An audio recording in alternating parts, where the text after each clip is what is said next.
Bismillahirrahmanirrahim. Assalamualaikum warahmatullahi wabarakatuh.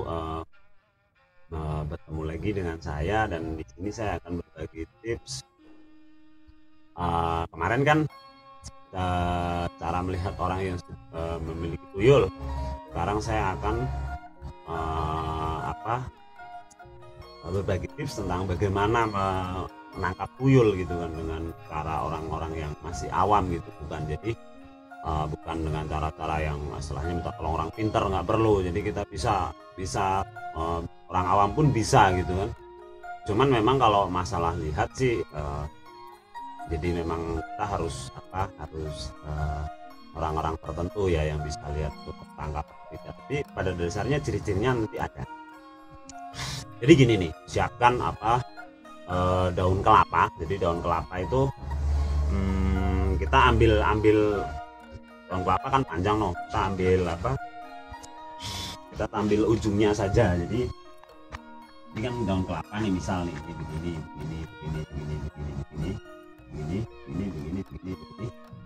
kita ambil ujungnya saja, jadi sedikit aja. Nah, ini sedikit, ini dihilangin, yang sini dihilangin. Jadi begini kita hilangin. Terus habis itu kita siapkan bawang merah sama lombok. Jadi kira-kira 3 buah. Jadi 3 buah, jadi 6 totalnya. Jadi bawang merah 3, cabenya merah 3 gitu kan. Habis itu terus kita siapkan lidinya juga 3. Jadi nanti posisinya itu ditusukin. Ini lidinya nih. Terus ini bawang merahnya tusukin, ini di atasnya ini cabenya. Kayak gini, ini bawang merah. Ini bawang merah, ini cabe, ini lidi. Jadi ini ditusukin bawang merahnya, terus di atasnya tusukin cabe ujungnya. Terus bawahnya begini. Setelah itu nanti kita jadi setelah itu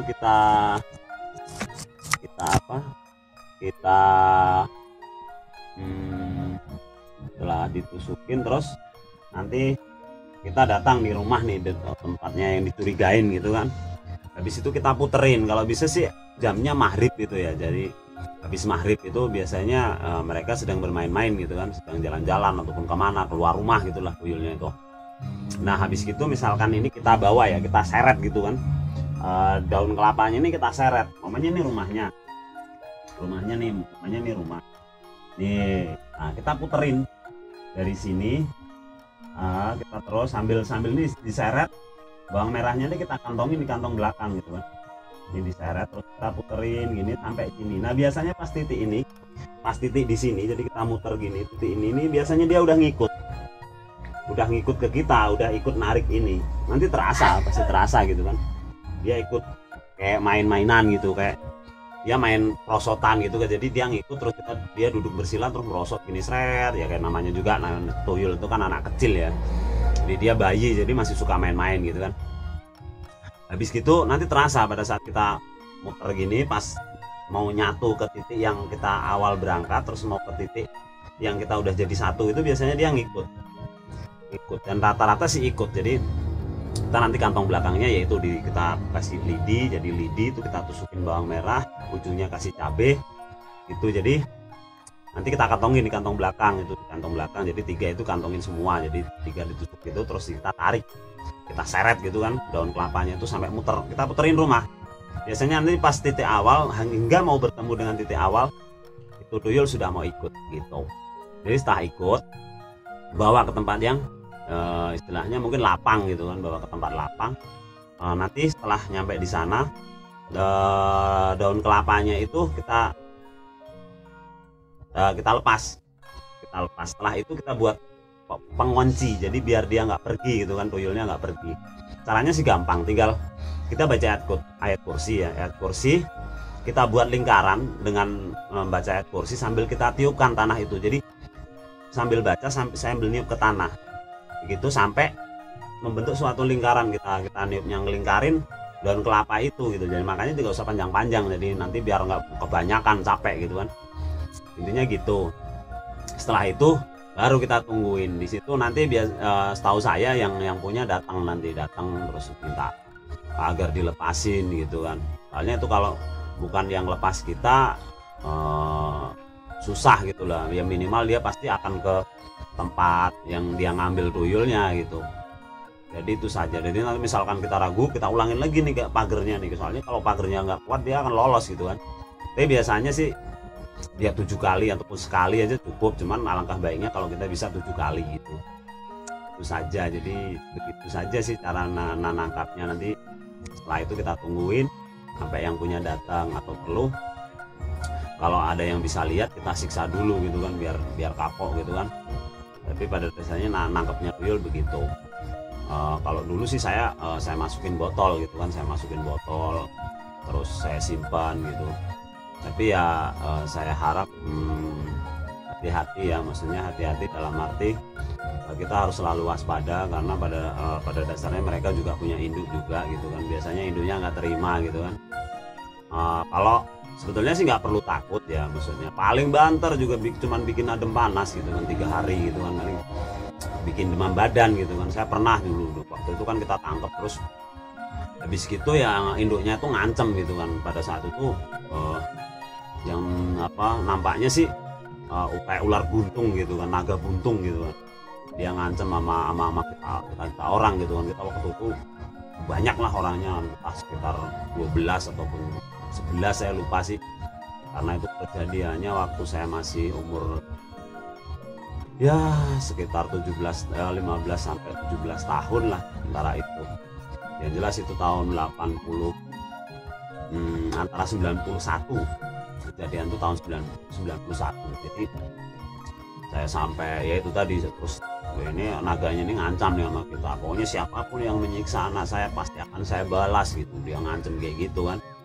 Terus habis itu saya juga khawatir juga pada saya setiap mau tidur nih saya bikin pagar gitu kan. Jadi kayak tiupan air kursi itu kita sekeliling yang buat kita tidur kita tiupin sampai gitu, kita tiupin buat pagar gitu kan. Saya setiap mau tidur baca surat An-Nas, Al-Falaq, Al-Ikhlas itu setiap mau tidur, tapi tetap tembus juga ya. Mungkin dia nyerangnya sih pada saat kita keluar gitu loh, pada saat kita keluar. Tapi pada dasarnya kalau setiap kita keluar tuh insya Allah kita berdoa, lagi baca ayat kursi insya Allah enggak ya. Cuman tapi misalkan andaikan mereka itu sampai bisa menyakiti kita, dalam arti induknya itu bisa menyakiti kita, itu menurut pengalaman saya berkali-kali ya, kayak insya Allah kayak gitu ya, beberapa kali lah. Jadi diserang jenis-jenis yang begitu itu cuman adem panas saja, paling demam 3 hari itu aja. Kalau selebihnya sih ya ada dulu pernah waktu saya ribut sama orang Bali itu saya diemin sih, soalnya saya pada saat itu kan lawan cewek jadi saya bingung mau dilawan apa enggak. Akhirnya saya tungguin gitu sampai sakitnya, sampai demamnya sampai 12 hari gitu. Tapi itu bukan kan ada kaitannya dengan tuyul. Tapi kalau yang ada kaitannya dengan tuyul paling saya adem panas 3 hari. Itu saja dari saya. Jika misalkan ada kurang jelas ataupun ingin penjelasan yang lebih lanjut, mungkin ada yang perlu ditanyakan, silahkan komen, bisa dapatkan. Mungkin kedepannya saya akan berbagi tips tentang bagaimana sih membersihkan, misalkan nih udah usaha kita itu disalahin orang gitu kan.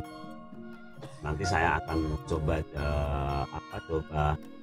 jelaskan ataupun menjabarkan lah. Jadi gimana sih tips gimana sih pada saat suatu rumah gitu kan, usaha gitu kan, disalahin dengan mungkin disebarin tanah kuburan ataupun apa gitu. Terus nanti saya kasih penjelasan gimana sih kerja mereka, jin-jin yang disebarkan itu gimana sih bisa membuat warung kita sepi, terus bagaimana cara mengatasinya. Dan insya Allah yang saya ajarkan ini ilmu awam gitu. Jadi bukan kita harus menjadi seorang spiritual ataupun kita harus gimana gitu, insya Allah. Udah, itu saja dari saya. Ada kurang lebihnya saya minta maaf. Semoga bermanfaat bagi saudara-saudara semua dan jadi amal bagi saya. Assalamualaikum warahmatullahi wabarakatuh. Assalamualaikum warahmatullahi wabarakatuh. Ya, bikin anti tuyul gitu. Insyaallah. Hari Sabtu nih banyak yang banyak yang udah pulang kerja ya, makanya saya live kali aja. Banyak yang lagi ada masalah gitu kan, mau tanya solusi lah intinya gitu, konsultasi, dan syukur bisa berikan solusi, intinya begitu. Jadi yang pertama-tama kalau kita ingin bikin pagar anti tuyul ya, kita cari air pancuran, air yang kayak pancuran gitulah, pancuran. Terus kita cari batu yang pas di air, kena pancuran air itu, kita ambil batunya 5. Setelah itu kita bacain setiap satu batu itu ayat kursi 11 kali. Jadi saya bacain ayat kursi 11 kali, tiup, ambil satu batu lagi, bacain ayat kursi 11 kali, tiup, itu sampai 5 batu, 5 itu udah dibacain. Setelah itu ambil, tanam di pojok-pojok rumah sama taruh di tengah satu, intinya gitulah. Jadi intinya begitu. Terus habis itu kalau bisa kita ambil garam yang sekiranya cukup buat ngotakin rumah itu. Jadi nanti garam itu kita tabur muter rumah gitu loh, insyaallah, sambil baca ayat kursi sambil puterin ke rumah, insyaallah. Dengan begitu itu akan menjadikan tuyul nggak bisa masuk, intinya begitu. Ini kalau nggak ada yang konsultasi, saya akan tutup, insyaallah begitu. Intinya begitu ya. Jadi intinya pokoknya ambil batu di tempat air yang mengalir gitu. Terus habis itu ambil batunya 5, bacain ayat kursi 11 kali, 11 kali, 11 kali. Habis itu taruh pojok-pojok. Terus ditanam, terus siapkan garam, terus kita sebarin dikit-dikit itu sambil muterin rumah, kita baca ayat kursi, insyaallah. Dengan begitu tuyul nggak bisa masuk. Tapi kalau secara agama itu kita secara agama caranya sih sodako 0,5% dari penghasilan kita itu, kita uang yang kita miliki itu kita sodakokan 2,5%. Sebenarnya kalau di dalam hukum Islam seperti itu aturannya. Jadi insya Allah kalau kita rutin setiap kita mendapatkan hasil itu kita sodakokan 2,5%, insya Allah kita akan aman dari tuyul, intinya gitu. Setahu saya secara agama seperti itu. Jadi mungkin itu saja ya, berhubung ini nggak ada yang nanya, saya tutup dulu. Ada kurang lebihnya saya minta maaf, semoga bermanfaat. Assalamualaikum warahmatullahi wabarakatuh. Saya ingin bertemu lagi dengan saya, dan saya akan berbagi tips yang sederhana. Jadi berbagi tips tentang bagaimana sih mengetahui ini orang itu, misalkan kita curiga nih ada tetangga atau siapapun yang kita curigai mungkin dia pelihara tuyul gitu kan. Jadi saya ada tips mudah untuk mengetahui dia punya tuyul atau tidak gitu. Walaupun itu tidak selalu, cuman kemungkinan sangat besar jika kita melakukan itu, jadi nanti kita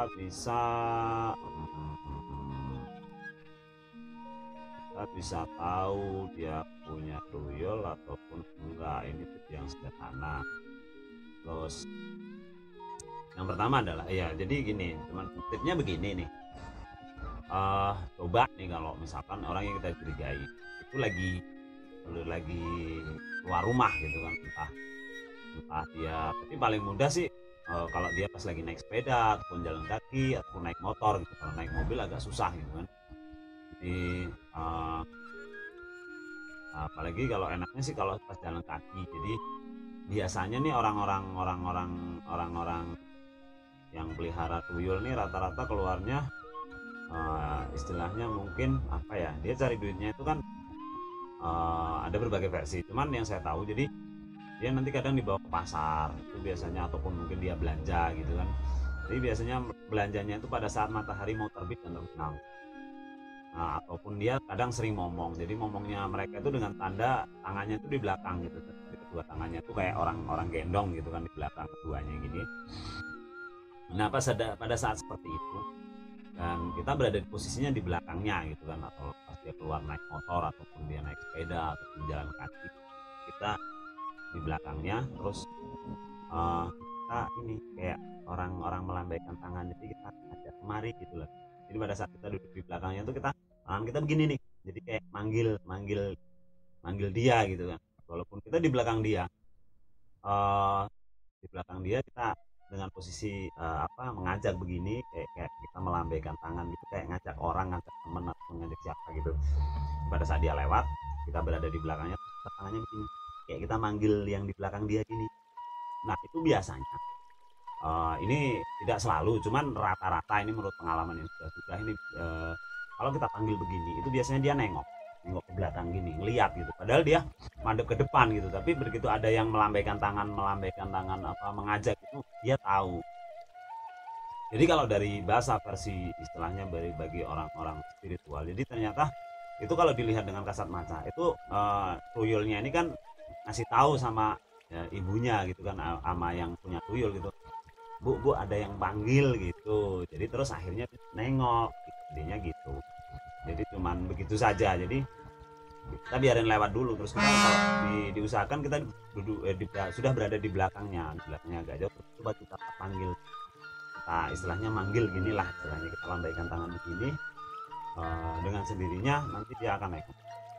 Itu salah satu itu, karena kalau dilihat dengan mata batin itu tuyulnya kan lagi digendong di belakang, begitu kita melambaikan tangan itu tuyulnya ini ngasih tahu sama yang empunya, sama ibunya ataupun yang ngomong gitu, dia akan pasti nyuruh ibunya atau yang punya tuyul ini nengok karena bu ada yang panggil gitu.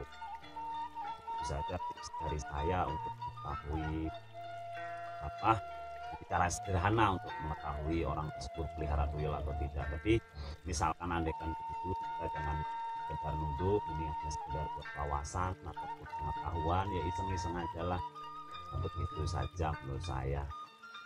Jadi itu saja dari saya, dan kurang lebihnya saya minta maaf.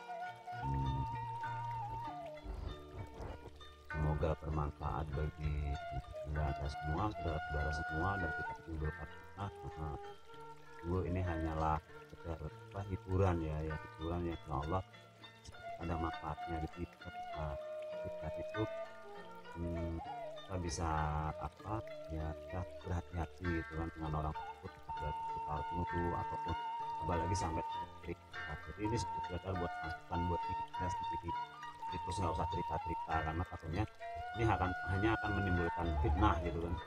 Kita udah nuduh orang tersebut punya tuyul begini taunya belum tentu gitu kan. Cuman ini sekedar ya iseng-iseng aja lah, jadi kita godain orang yang punya tuyul gitu. Kita lambaikan tangan gini, akhirnya dia nengok gitu kan, nah, malu juga dia kan. Jadi gitu aja sih, dari kita bisa tahu kan ya diri sendiri saja, atau orang bener-beneran lihat gitu kan. Itu kan hanya sekedar buat sekedar hiburan lah, iseng-iseng ya. Oke, semoga bermanfaat bagi Anda semua dan bagi amat. Assalamualaikum warahmatullahi wabarakatuh.